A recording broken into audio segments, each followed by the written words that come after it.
like a how to make adventure television. You don't have kind to of do like a course, but like roughly and in a short period of time, like what were the steps involved? You planned out this elaborate trip, you did all these things, but then when was it like, I could sell this thing and then fund the next one?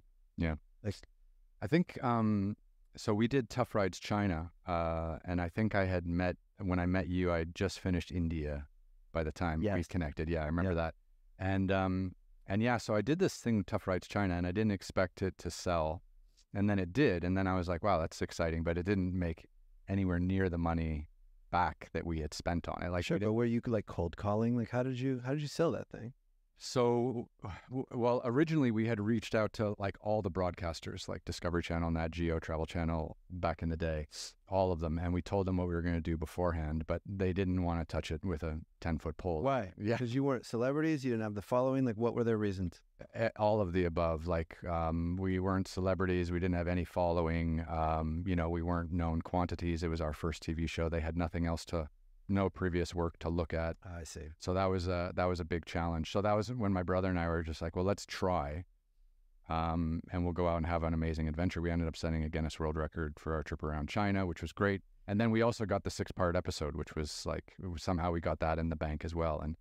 And it turned out like it was a real learning experience, but it was also really wild because we haven't seen anyone shoot like that in China since, really, because everything's just too structured and broadcasters are just, no one's kind of running and gunning anymore in that kind of same way that we did it. And I was watching, the shows are like all on Tubi in the US, and Tubi's great. They show ads and stuff, but it's free to watch. And I was watching some of the episodes the other night, and I was just like, man, like I haven't seen anyone kind of go gonzo in Western China the way we did, like just motorcycling through Tibet, and even getting into Tibet nowadays is hard. Got that. That's great. Yeah.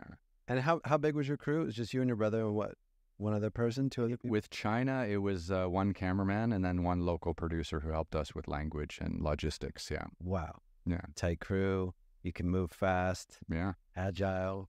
It's nice because, like some days you have to stop and make visits, which is how you generate the content to put together like a 26 episode thing. Like if you're going to have 26 minutes of a TV show, you got to have like 6 or 7 beats of like things that you can build around. Mm-hmm. And then of course the rest of it is just crazy shit that happens on the road, and you can't plan the crazy shit that happens on the road.